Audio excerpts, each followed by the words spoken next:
네, 오늘의 마지막 세션입니다. 오늘은 저희 53주년 개원 기념 굉장히 의미 있는 저희 연구원으로서는 매우 의미 있는 생일날인데요. 정말 글로벌이라고 하는 표현이 있지만 정말 대토론회가 되었습니다. 모든 저희 연구원에서 하는 중요한 주제들을 다 다루고 있고 또 여러 세계 각국에서 이렇게 상황을 저희 잘 파악할 수 있도록 전문적인 의견을 주시는 학자분들이 함께 하셨고요. 오늘 이 토론회를 마무리하면서 또 한 토론에 참여하시지 않은 5분의 그 대학자들 분들을 모셨습니다. 저희가 조금 시간이 넉넉지 않기 때문에 저희가 조금 여러 순서들을 생략하고자 하는데 조금 그 부분은 양해를 해주시고요. 저희 5분의 토론자 분들이 패널 분들이 함께 하시는데 이분들에 대한 간략한 소개는 제가 토론의 기회를 드리면서 그때 잠깐씩 소개를 드리도록 하겠습니다. 제가 이제 오늘 자대마회를 어떻게 진행할 수 있을까를 생각해 보았습니다. 물론 제가 어떤 지침을 드리지 않아도 굉장히 의미 있고 좋은 말씀들을 다 해주실 수 있는 분들이 여기 참여를 해주셨는데요. 저희가 이제 엔데믹의 시대라고 했는데 사실 이제 팬데믹을 저희가 예상 못하고 뜻하지 않게 3년여를 겪으면서 한 3가지 정도 저희가 이제 짚어볼 수 있겠다라고 생각을 했습니다. 이제 앞서서 교수님들, 박사님들 다 말씀을 주셨는데 첫 번째로는 저희가 그동안 덮어뒀고 굉장히 미뤄왔던 그런 제도, 시스템의 허점들을 모두가 확인하게 됐다라고 하는 것입니다. 이제 더 이상 감출 수 없고 굉장히 절박한 그런 부분들이 확인이 된 점입니다. 그래서 저희에게 이제 뭔가 사회 정책을 새롭게 다 해봐야 된다라고 하는 그런 경각심을 갖게 됐고요. 두 번째로는 이런 과정에서 저희가 불평등을 비롯해서 굉장히 모든 삶의 전반이 안정적이지 않다, 안전하지 않고 불안정하다라고 하는 부분을 확인을 했습니다. 그러면서 저희가 자본주의의 여러 가지 폐해들, 그동안 누적되었던 부분들이 고용을 비롯해서 고독과 고립과 그다음에 폭력으로까지, 그리고 저희가 그냥 사계절의 변화로 굉장히 기쁨을 주던 여러 가지 우리의 자연 환경들, 그런 것들이, 기후의 변화들이 우리에게 위협으로 다가왔습니다. 그러면서 이제 두 번째로 확인이 됐던 건 그런 사회적 위험의 연쇄성들이라고 생각을 합니다. 그래서 모든 것들이 연결이 되어 있고 이것을 하나의 주제와 하나의 어떤 영역에서 해결이 어렵다라고 하는 것을 확인을 했고 그 부분이 오늘도 많이 확인이 된 것 같습니다. 그래서 세 번째로는 우리가 서로 다 맞닿아 있고 연결되어 있다. 그렇기 때문에 전체를 아우르는 그런 통합적인 접근이 필요하고, 그렇기 때문에 오늘 저희가 보건과 고용, 소득, 그다음에 돌봄과 관련된 이 생애주기 전반에, 그리고 모든 삶의 영역에 관한 이야기를 함께하는 것이 중요하다라고 하는 부분을 깨닫게 된 것 같습니다. 게다가 오늘은 또 전 세계의 각 지역에 계신 분들이 함께 말씀을 나누고 있는데 굉장히 공통적인 이슈들을 갖고 있다는 걸 많이 확인을 하게 됐고요. 그리고 한편 저희가 이제 선진국에 진입한 지 좀 얼마 되지 않았기 때문에 우리만 이거 못하고 있는 건가? 라고 약간 자괴감을 갖고 있던 부분들을 이거 선진국들도 다 이런 문제를 갖고 있네. 잘 해결해야 되겠다라고 하는 그런 생각도 하게 되었습니다. 그렇기 때문에 이제 우리가 무엇에 더 주목하고 어떤 가치의 우선순위를 두느냐에 따라서 이제 대응 방안이 정말 누가 어느 나라에서 어떤 상황에서 더 앞서갈 수 있냐, 앞서간다는 의미가 그렇지만 잘 해결할 수 있느냐라고 하는 것을 그런 변화를 보게 될 것 같습니다. 저희 오늘 굉장히 이제 거대한 주제들을 다뤘고 여러 이제 구체적인 말씀들을 해주셨는데 이 부분을 5분의 교수님들께서 잘 마무리해 주실 것이라고 생각합니다. 첫 번째 그 토론은 먼저 홍영표 교수님께 부탁드리려고 하는데요. 홍영표 교수님께서는 앞서서 그 인사 말씀 해주셨지만 미국 조지아 대학 사회복지대학의 학장으로 계시고요. 아까 말씀드렸듯이 미국의 사회복지 교육자 협회 소속 한인 사회복지 교육자 협회의 회장을 맡고 계십니다. 네, 5분 정도 교수님께 말씀 기회 드리겠습니다.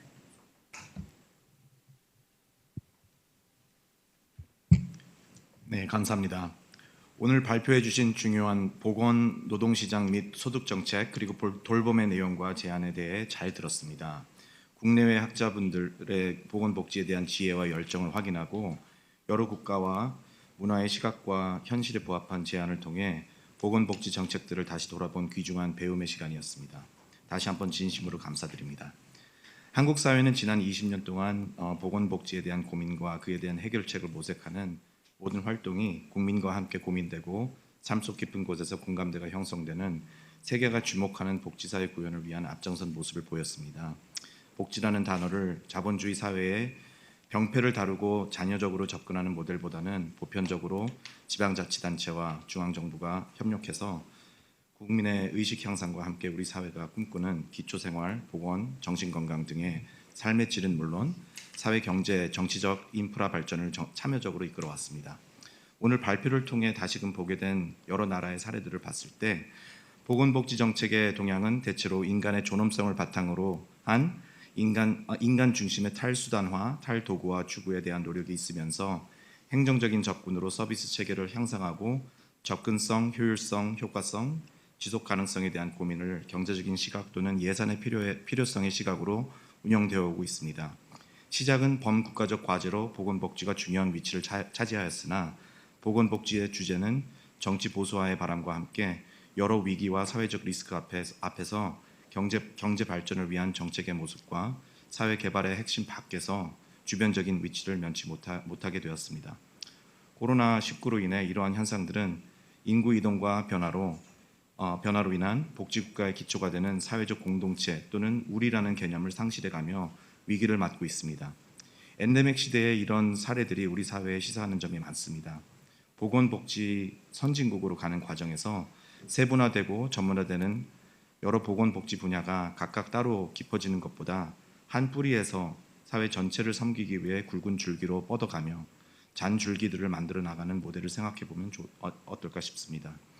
우리 사회도 극한 경쟁 사회를 경험하면서 AI 또는 자동화의 강한 물결 속에서 노동시장을 기반으로 한 단순한 인적 자본으로의 건강, 소득, 돌봄을 논하는 것이 아니라 또한 자원의 부족으로 보건복지가 사회 분열의 타깃이 되는 주제로 전락하지 않고 자본에 귀속되지 않으면서 정치, 경제, 사회 전반을 포용하는 이념으로 더 앞서 사회 통합 및 함께 더불어 잘 사는 사회를 만들어가는 핵심되고 리더가 되는 분야가 되기를 진심으로 바랍니다.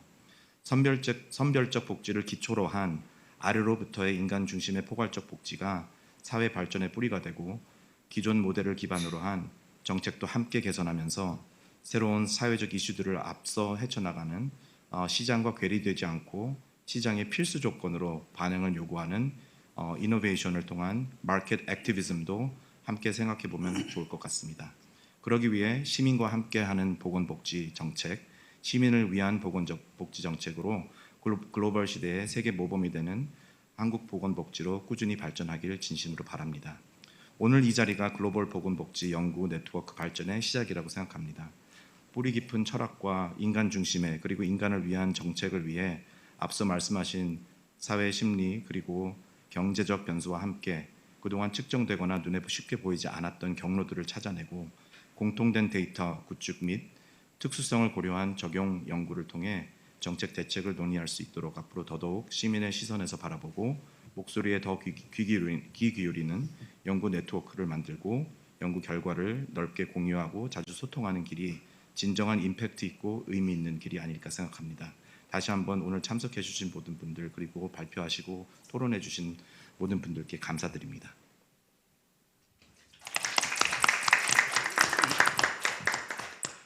네, 다음은 김명준 교수님께 말씀 기회 드리겠습니다. 김명준 교수님께서는 일본 니세이 기초연구소의 상석 연구원으로 재직 중이시고요. 아시아대학 특임 준교수로 역할을 하고 계십니다. 네, 교수님 말씀 부탁드립니다. 네, 안녕하세요. 일본 니세이 기초연구소 김명중이라고 합니다. 저는 일본에 간 지 24년 정도가 됐고요. 지금 니세이 기초연구소라고 하는 민간경제연구소에서 사회보장제도 고용정책 그리고 한일 사회정책 비교 분석을 중심으로 연구를 진행을 하고 있습니다. 오늘은 안주영 교수님이 말씀해 주신 노동시장 관련 정책을 중심으로 그리고 추가적으로 연금 정책과 저출산 대책에 관련해서 간단히 말씀을 드리고 싶습니다. 주로 일본의 지금까지의 정책 중에서 엔데믹 시대 이후 한국이 참고할 수 있는 부분을 중심으로 말씀을 드리고자 합니다. 먼저 일본의 노동개혁 중에서 한국 정부가 관심을 가질 수 있는 사례로는 근로시간 제도 개편과 고령자 고용 정책 등이 아닐까 생각을 합니다. 일본의 근로시간 제도 개편의 특징은 시간의 근무의 상한을 1개월 100시간, 2개월에서 6개월 월평균 80시간, 1년 720시간으로 다양하고 설정하고 있는 점입니다. 이 부분은 현재 한국 정부가 일주일 12시간을 기준으로 하는 시간의 근무 기준을 1개월, 분기, 반기, 1년으로 변경하고자 하는 부분과 매우 유사하다고 할 수 있겠습니다. 다음은 고령자 고용 정책입니다. 일본 정부의 고령자 고용 정책의 특징은 굉장히 천천히 정년을 연장하고 있고 기업이 선택할 수 있는 다양한 선택지를 제공하고 있다는 점입니다. 70년대 후반까지 일본의 정년도 55세가 일반적이었는데 86년에 60세 정년을 노력 의무화해서 98년에 60세 정년을 의무화했습니다. 또한 2004년에 65세까지 고용 확보를 의무화하는데 여기서 기업의 부담을 최소화하기 위해서 정년 연장, 정년 폐지, 계속 고용이라는 세 가지 선택지를 기업에 제시하고 이 중 한 가지를 기업이 선택할 수 있도록 했습니다. 그리고 최근에는 70세 고용을 노력 의무화하는 정책을 추진하면서 방금 말씀드린 세 가지 항목 이외에 창업이나 프리랜서를 희망하는 자에 대한 업무 위탁, 유상자원봉사 등 기업과 관련된 사회봉사 사업에 종사하게 하는 사항이 추가되었습니다. 70세 고용의 노력 의무화로 기업 부담이 늘어나는 데 대한 조치라고 할 수 있겠습니다. 한국에서도 계속 고용에 대한 논의가 있는 것으로 알고 있는데 일본과 같이 다양한 선택지를 제공한 내용을 포함해 검토할 필요가 있지 않을까 생각이 됩니다. 한편 고령자의 노동시장 참가가 증가하게 되면 청년 고용이 감소하게 되는 이른바 치안 효과가 발생하는 것이 문제가 되고 있습니다. 이 노동력 부족이 심각한 일본에서는 아직 이 문제는 크게 대두가 되고 있지 않는 것 같습니다. 한국의 경우 일본보다 청년층의 고용 환경이 좋지 않은 점을 고려하면 향후 고령자의 고용 연장 정책을 추진하면서 반드시 검토해야 할 사항이 아닌가 생각을 합니다. 즉 고령자가 청년층의 일자리를 대체할 수 있는 대체성이 높은 일자리보다 상호 보완할 수 있는 보완성이 높은 일자리를 늘려나갈 필요가 있다고 봅니다. 추가적으로 일본의 경우 정년을 수급 개시 연령에 연동하여 함께 연장하는 정책을 실시해 연금을 수급하기 전에 소득이 줄어드는 걸 방지하고 있습니다. 이 점은 한국 정부가 시급히 조치를 취해야 할 부분이 아닌가 생각을 합니다. 또한 최근 일본 정부가 고용 형태에 따른 처우 수준의 차이를 개선하기 위한 대책에도 주목을 할 필요가 있습니다. 2019년에는 동일 노동, 동일 임금을 실시했고요. 2023년 4월에는 프리랜서를 보호하기 위한 법안이 참의원 본회의에서 전원 일치로 가결 통과되었습니다. 한편 노동력 부족 문제를 해결하기 위해 비경제활동 인구를 노동시장에 참가시키는 정책 이외에도 외국인 노동자의 수용을 확대하는 정책을 계속해서 발표하고 있습니다. 2019년 4월에는 특정 기능 1호, 2호와 같은 재료 자격을 신설해서 단순 노동 분야의 외국인 노동자를 받아들이고 있고요. 2023년 2월에는 전문직 외국인을 확보하기에 연간 수입이 2천만 엔 이상의 기술자 등이 1년만 일본에 거주하면 영주권을 신청할 수 있는 제도를 신설했습니다. 또한 세계 상위 100개 대학 졸업자의 체제 기간을 단기 90일에서 취업 활동을 할 수 있는 2년까지 연장을 한 상태입니다. 추가적으로 연금개혁과 저출산 테마 대책에 대한 재원 확보에 대해서 말씀을 드리겠습니다. 일본의 가장 큰 연금개혁은 2004년 연금개혁을 들 수 있겠습니다. 이때 자동 안정화 조치, 보험료율의 단계적인 인상 등의 개혁이 실시되었지요. 또한 2015년에는 공무원 및 사립학교 교직원 공제조합을 유지한 채 급여 계산식과 보험료를 셀러리맨이 가입하는 후생연금과 통일하는 노동자 연금 일원화를 실현하게 됩니다. 보험료율의 단계적인 인상, 자동 안정화 조치의 도입, 공적연금 제도의 일원화, 정년을 수급 개시 연령에 연동하여 함께 올리는 정책 등과 같은 일본의 연금개혁은 연금개혁을 추진하고 있는 한국 정부에 시사하는 바가 크지 않을까 생각을 합니다. 일본 개요대학의 겐조 요시카즈 교수의 주장과 같이 연금제도는 고령화라는 위험에 대비하기 위해 사회 전체가 가입하고 있는 보험이라는 의식이 조금씩 확산되게 되면 한국에서도 연금개혁보다 쉬워지지 않을까 하는 생각도 해보았습니다. 다음은 저출산 문제입니다. 일본의 2022년의 출산율은 1.26으로 과거 최저였던 2005년과 같은 수준을 기록했습니다. 일본과 한국의 저출산 요인은 미혼화와 만혼화의 진행, 육아에 대한 경제적인 부담, 육아 가구에 대한 정책의 편중, 남녀 차별의 잔존 등 비슷한 점이 많습니다. 하지만 일본의 경우 청년층의 취업이 한국보다는 잘 되고 있는 점은 커다란 차이점이라고 생각을 합니다. 한편 저출산 문제를 해결하기 위한 재원 확보에 대한 논의에서도 한국과 일본에서는 조금 차이가 있습니다. 한국이 주로 예산을 중심으로 저출산 대책을 실시하고 있는 데 비해 일본에서는 저출산 대책에 대한 새로운 재원 확보를 위해 소비세율 인상, 국채 발행, 기업이 부담하는 아동수당 거출금의 인상, 사회보험료의 일정 금액을 추가해서 부담하도록 하는 지원금 제도의 창설이 논의되고 있습니다.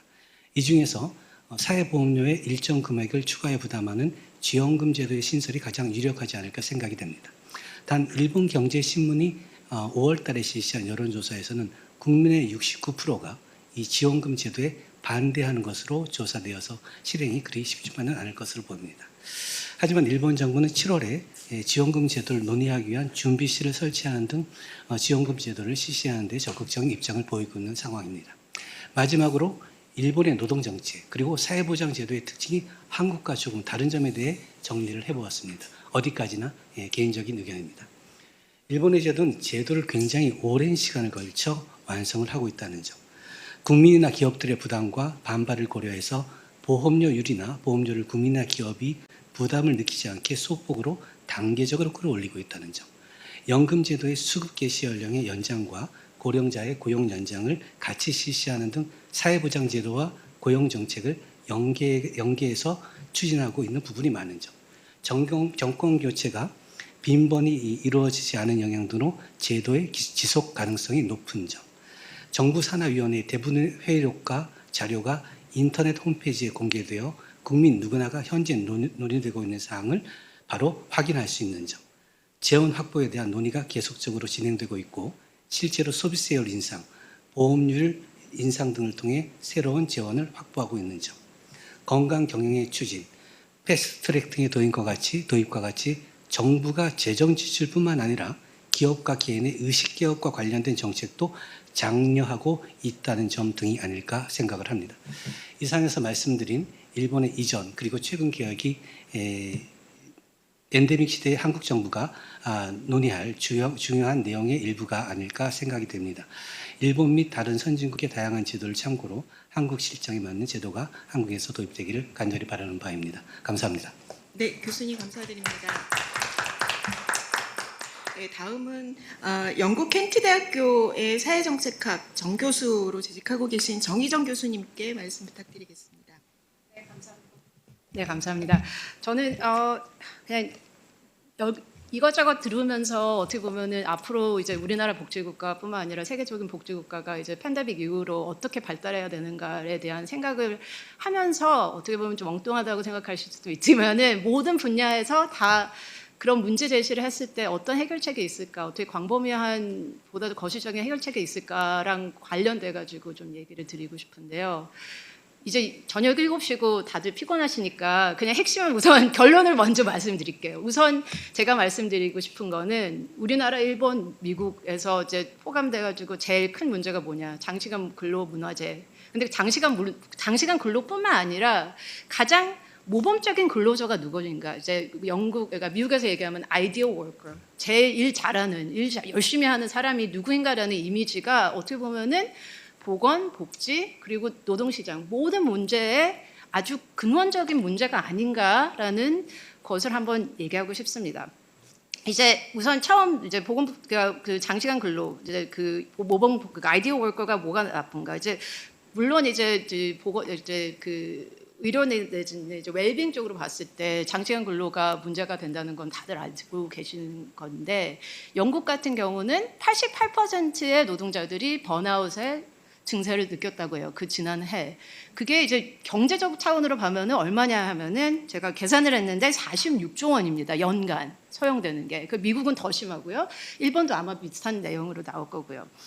이제 그 중에서 또 거기서 이제 여기서 보건복지랑 어떻게 연관이 되는가 하냐면은 그 중에서 제일 번아웃된 사람들이 누구냐 하면은 다 의료, 사회 서비스에 계신 분들이에요. 아까 지금 말씀 많이 나오셨지만은 지금 인력난의 제일 큰 문제가 되는 게 의료 쪽이나 보건복지 쪽인데 사회 서비스 쪽인데 사실상 그 장시간 근로라든지 장시간 근로를 어떻게 보면 마녀나 그걸 정성화시켰기 때문에 어떻게 보면 인력난을 경험하는 부분이 되게 많습니다. 물론 이제 그쪽으로 일하고 싶지도 않은 것뿐만 아니라 특히 저소득 때문에 그렇지만 거기서 남아남지 않고 퇴직률이 높은 이유 다 이제 모든 국가에서 다 경험하고 있습니다. 이제 두 번째 또 연관되는 게 있는데요. 장시간 근로라는 게 무엇이냐면 이상적인 노동자가 무엇인가라고 생각했을 때 이제 아이디어 워커 그 데피니션 그러니까 윌리엄스 에더가 뭐 이렇게 얘기한 게 뭐냐면 일만 하고 그러니까 소득을 저기 보장받는 그러니까 일을 하고 그 일 외에는 다른 책임이 없고 일에만 종사하고 일에만 헌신하는 사람이 일을 잘하는 사람이라는 그런 두각이 여기 계신 분들도 아마 좀 그러니까 솔직하게 얘기하면 있으실 거예요. 그러니까 일찍 나와서 얼굴 보이고 회사에 들어오고 재택근무하지 않고 밤늦게까지 일하는 사람들, 저녁 7시 넘게까지 일하는 사람들이 열심히 하는 사람들이다라고 생각을 하는데 그것이 또 어떤 생각이 들게 하냐면은 일 이외에 소득을 버는 일, 그러니까 unpaid work에 대한, unpaid labor에 대한 아주 그 가치를 안 받는 거죠. 안 두는 건데 사실상 다들 여기 계신 분들은 다 아시는 거지만은 소득을 받지 않은 unpaid labor의 가치는 사회적인 가치는 어마어마한 거예요. 그리고 사실 그거를 우리가 계산을 하지 않았을 뿐이지만 만약에 그것을 계산하게 된다면은 사실 노동 시장에서 일하는 그 시간이 아닌 다른 곳에 보내는 시간이 상당히 소중하다는 거 아실 거예요. 특히 예를 들어서 우리나라 같은 경우 장시간 문화가 무슨 어떤 영향을 미치냐면은 그러니까 아이들에게서 아버지를 빼앗는 역할을 하죠. 근데 제가 이제 뭐 영국 정부를 위해서 그 문헌 조사하고 그런 결과에서 보면은 아이들이 아버지들이랑 많은 시간을 보내면 보낼수록 아이들의 정서에도 문제되고 아까 자살률 말씀하셨는데 자살률이라든지 그런 문제 해결하는 것뿐만 아니라 뭐 우리나라는 제일 이제 중요한 거는 학업적인 성과가 어떠한가 애들이 아빠랑 같이 있으니까 공부를 잘하더라 뭐 이런 연구들도 있습니다. 이런저런 면모로 해가지고 웰빙을 했을 때 개인이라든지 가족을 위해서 물론 필요한 거고요. 그리고 이제 제가 시간이 얼마 없지만 복지 제도의 비율을 그러니까 우리나라 같은 경우 특히 가족 정책에 대해서는 많이는 얘기 안 했지만 가족 정책은 상당히 지금 확성하고 이제 유형 근로도 많이 확성했는데 그것이 왜 사용이 되지 않고 왜 비효율적인가라고 했을 때 지금 현재 장시간 이제 우리나라 지금 그 근로 문화를 가지고 그거를 바꾸지 않은 이상은 사람들이 그런 제도를 사용하시는 것뿐만 아니라 사용했을 때 차별을 받고 차별을 정당화시키고 물론 그리고 특히 제가 연구하는 경우에는 유연 연구 같은 경우에 재택근무라든지 뭐 시간제 자율제 뭐 이런 식으로 그런 근로를 하게 될 때 더 오래 일하고 오히려 자기를 소중하게 만들 수밖에 없는 조건으로 만들어진다. 왜? 그 문화 때문에, 근로 문화 때문에. 물론 이제 또 더 얘기할 필요는 없지만 불평등 강화가 시키시죠. 장시간 근로라는 거는 배제적인 노동시장입니다. 누구를 배제하나요? 아까 말씀 다 하셨지만은 여성을 배제하는 거는 물론이고 특히 이제 케어의 책임을 가지는 모든 이들을 거기 배제하는데 그 중에 무엇이냐면 장애인뿐만 아니라 자기 뭐 정서적으로 이제 멘탈 헤alth 있는 노동자들을 배제하는 그런 것이고요. 그리고 이제 그래서 이제 여기에서 잠깐 그러면은 그럼 단축 시간 그러니까 근로 시간 단축을 어떻게 해야 되는가? 우리나라하고 덴마크를 비교해봤어요. 덴마크 사실 시간제 노동, 파트타임 노동이 많은 나라는 아니에요. 거의 다 풀타임으로 노동하는데 우리나라랑 거기 덴마크랑 비교했을 때 연간 노동 시간 차이가 얼마큼 나냐면 500시간이에요. 500시간. 이게 제 계산이 안 되는데 그러면 그렇게 짧은 시간 동안 일했을 때 그 도움이 되는가? 경제 성장률을 보거나 경제 그 생산성을 보면은 다 나타나는 거고요. 마지막으로 그냥 이렇게 얼만큼 시간을 얘기해야 되는가? 지금 69시간 모제, 52시간제 뭐 얘기 토니가 되는데 사실 그게 아니고 지금 주 4일, 주 30시간 근로 시간을 주 4일제로 시작하고 그다음에 그러니까 유연근로 등을 사용해야지만은 아까 말씀하신 대로 지구 온난화, 삶의 질, 복지 그리고 오토메이션 AI에 이제가 개발되면서 앞으로의 그러니까 복지국가 노동시장을 이제 어떻게 대면하려면은 그런 문제들을 해결하기 위해서는 근로 시간을 단축해야 됩니다라는 거로 끝내겠습니다. 감사합니다. 저희가 동영상 클립을 만들 때 정희정 교수님의 부분을 클립으로 만들 수 있지 않을까라는 생각도 해봤습니다. 네, 그러면 네 번째로 장지연 박사님께 부탁드릴 텐데요. 한국노동연구원의 선임연구위원으로 99년부터 재직해주고 계시고 지금 사회정책학회 회장 맡고 계십니다. 네, 부탁드립니다. 네, 오늘 그 토론회 타이틀이 엔데믹 시대의로 시작하잖아요. 그 이야기는 뭐냐 하면 우리가 오늘 다룬 이야기가 결국 팬데믹이 우리에게 무엇을 남겼나를 다루는 거라고 생각합니다. 제가 그 관점에서 오늘 쭉 말씀하시는 거를 들었는데 대략 그 모아지는 거는 저는 두 가지 정도로 아주 러프하게 모으면 하나는 그러니까 보건복지 분야에서 하나는 교훈이고 두 번째는 테크놀로지라고 생각합니다. 그 두 개를 주시하면서 새 세션에 대해서 조금씩 말씀을 드릴 텐데 두 번째 세션에서 다뤘던 노동시장과 소득정책 부분에 대해서 먼저 조금 말씀을 드려보겠습니다. 비정규직이 더 위험에 많이 노출이 됐다 하는 얘기까지는 공통적으로 말씀을 해주셨는데 저는 거기다가 조금 더 무엇을 얹고 싶으냐 하면 이번 그 팬데믹 시기를 지나면서 우리가 그전에는 눈에 잘 안 띄었던 부분들이 확 가시화된 게 뭐냐 하면 프리랜서나 1인 자영자, 특수형태 근로종사자, 플랫폼 노동자 이런 사람들이 눈에 띄게 됐다는 겁니다. 이 사람들의 특징은 뭐냐 하면 인플로이어가 명확하지 않은 사람들이라는 뜻이고요. 저는 최근 계속 이제 요 분야를 많이 들여다보고 있는 사람입니다.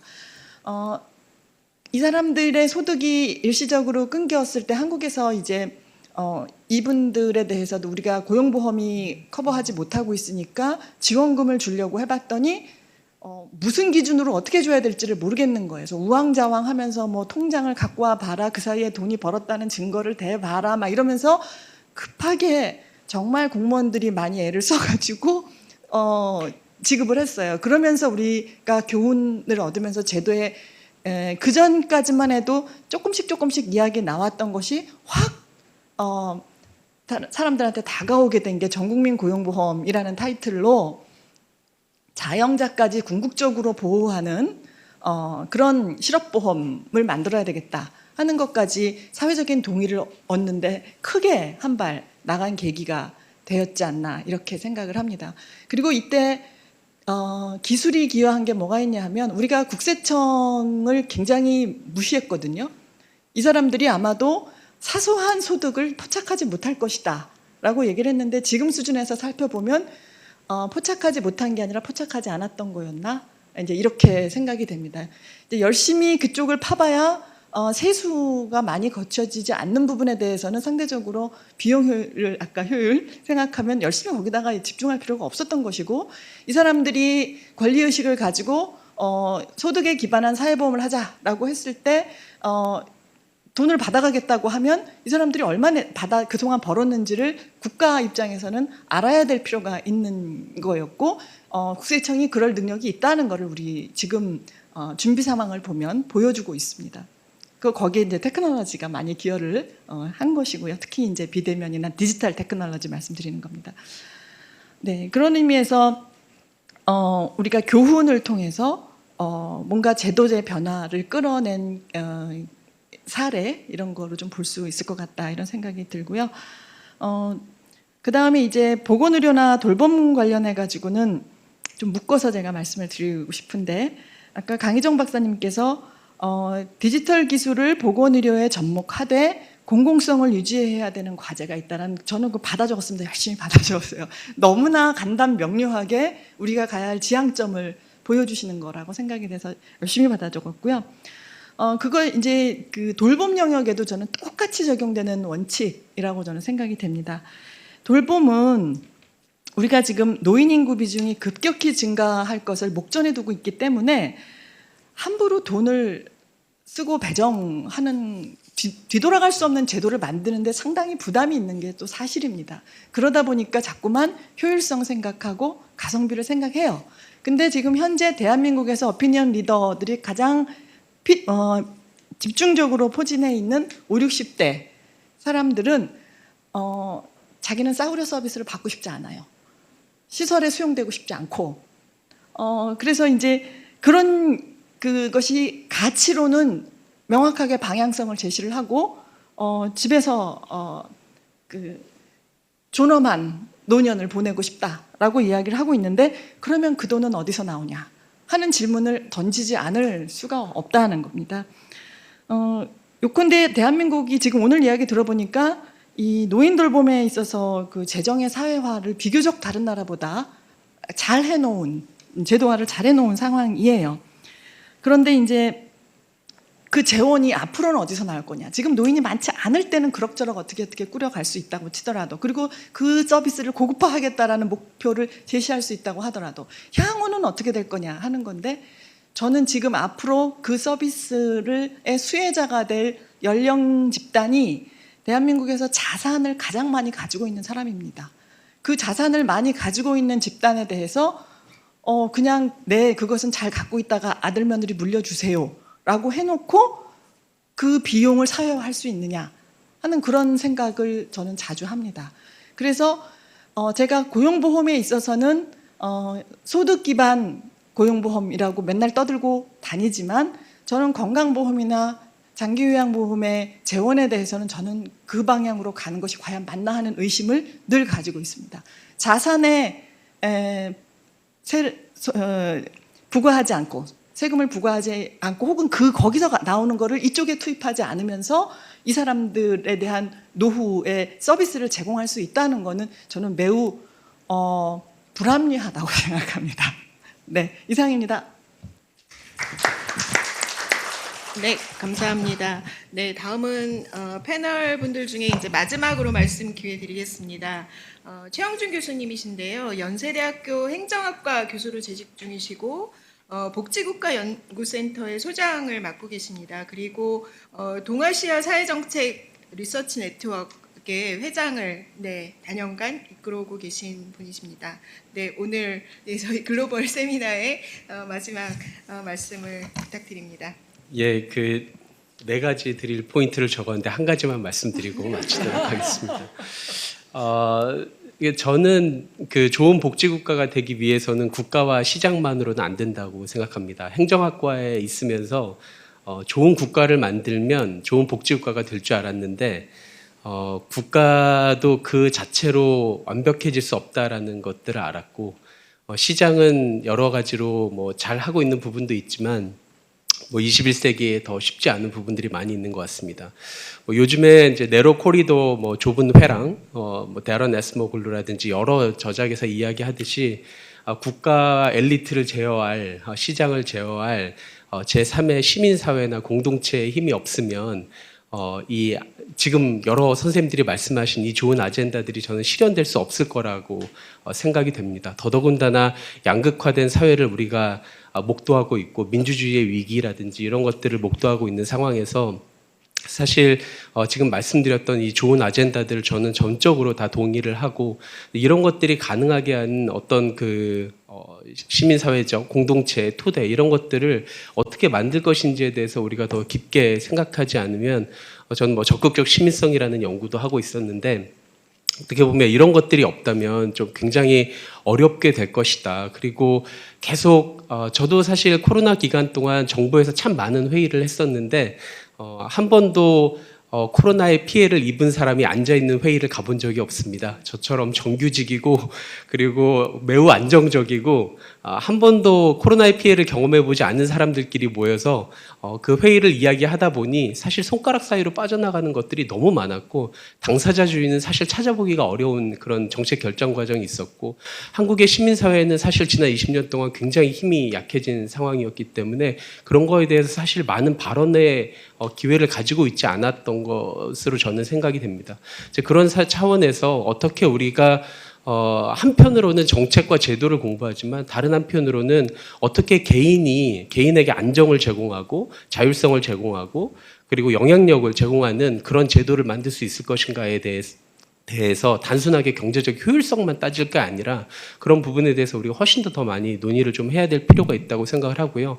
저는 사실 포스트 코로나에서 가장 중요하게 생각하는 위험 중에 하나가 이미 선생님들이 많이 말씀해 주셨지만 관계, 고립, 은둔 이제 이런 문제들인데 이것은 뭐 이미 상당히 많은 연구에서 나왔듯이 개인의 건강이라든지 뭐 생산성의 감소를 넘어서 뭐 놀이나 허치의 그 고립의 시대 이런 책들을 보면은 사실은 뭐 전체주의, 토탈리테리안 히틀러가 등장한 것도 사실 외로움에서 출발했다 이제 이런 이야기가 있는데 사실은 정치의 어떤 포퓰리즘이라든지 이런 것까지 상당히 큰 영향을 미칠 것이기 때문에 매우 위험하다고 생각하는데 근데 사실 이런 고립이나 은둔의 문제를 외로움의 문제를 그냥 국가에서 또 공무원분들이 하나하나 찾아가서 문을 두드리는 걸로 저는 해결할 수 없다라고 생각하고 그걸 해결하기 위해서는 다시 공동체와 시민사회가 우리가 강하게 만들지 않으면 이 중요한 문제를 우리는 해결하지 못하고 내내 우리가 더 안 좋은 사회, 이 악순환의 사회로 빠져들 거라는 생각이 듭니다. 그러기 위해서 저는 중요한 부분 중에 하나가 21세기에 우리가 맞닥뜨릴 개인의 불안정성을 어떻게 해소하면서 그 장시간 노동을 하지 않으면서 그리고 개인이 이런 공동체를 위해서 헌신할 수 있는 그런 제도적 여건들을 마련해 줄 것인가에 대해서 좀 심각하게 저희가 다 함께 좀 여기 계신 우리 일본, 뭐 영국 그리고 유럽 그리고 미국에 계신 선생님들과 꾸준히 이런 이슈에 대해서도 저는 개인적으로 좀 꾸준히 좀 나눠보고 싶습니다. 감사합니다. 네,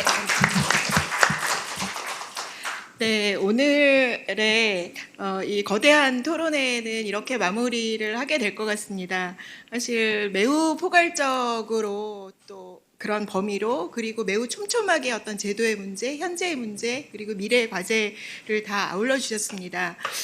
오늘 이 자담회를 지금 7시 17분인데요. 이렇게 마무리를 하고자 하는데 이 모든 지금 저희의 이 토론회 장을 최초로 설계하시고 그리고 이렇게 가능하게 해주신 이태수 원장님의 말씀을 저희 오늘 자담회의 마지막 마무리 말씀으로 듣기로 하겠습니다. 네, 3분 부탁드립니다. 네. 저를 그렇게 그 모든 거를 다 기획했다라고 소개를 하니까 왠지 돌팔매를 맞아야 될 것 같은 이렇게 그 많은 분들을 또 저명하신 뭐 그리고 각각의 분야에서 경제에 오르신 분들을 이 짧은 시간에 몰아놓은 이 기획을 했단 말이냐. 그래서 쫓기듯이 각자 하실 말씀도 못하고 그래서 저는 끝으로 그거에 대한 변명을 좀 해야 될 것 같습니다. 어떻게 보면 의도된 기획의 과잉 내지는 의도된 과잉의 기획을 했다 이렇게 생각을 합니다. 왜냐하면 지금 뭐 국가별로도 뭐 전 세계를 다 아우르고 있고 영역도 보건의료, 돌봄, 소득 그리고 노동 시장을 아우르고 있고 그리고 세대도 아동, 노인, 장애인 그리고 뭐 일반 그 장년층의 문제 뭐 그래서 전체적으로 이 세 개의 영역을 다 섞어서 과잉된 기획을 의도적으로 했습니다. 사실 그 이유는 오늘이 어떤 학술적인 깊이를 통해서 엔데믹 시대에 정말 뉴노멀이나 새로운 과제를 우리가 깊이 있게 정교하게 끌어내자라는 의도가 아주 없는 건 아니지만 그거보다는 앞으로 이런 분들이 각 국가에서 그리고 각 영역에서 활약하고 계시다라고 하는 것을 한번 좀 과시하거나 그런 부분을 드러내 보이고 싶었던 의도가 많았습니다. 그리고 오늘 오시지 않은, 오늘 드러나지 않은 훨씬 더 많은 분들이 한국 외의 지역에서 학문적으로 그리고 한국의 문제 해결이라고 하는 그런 문제 의식을 갖고 활동하고 계시다라는 것을 또 보여드리고 싶었습니다. 그래서 이런 오늘의 의도된 그 과욕을 앞으로 뭔가 보상하는 길은 이분들을 다시 또 적극적으로 깊이 있는 학술의 장으로 모셔서 그래서 정말 끝내 엔데믹 시대의 인류가 그리고 대한민국이 어떻게 변해야 되는지를 이제 찾는 그런 길로 모셔서 성과를 내는 일이라고 생각합니다. 그 부분에 보사연이 뭐 작은 역할이든 큰 역할이든 기회를 가져서 최대한 노력해 보겠다라고 하는 작은 다짐인지 큰 다짐인지 책임질 수 있는 다짐인지 아닌지는 모르겠으나 그 말씀을 끝으로 마치겠습니다. 감사합니다. 네.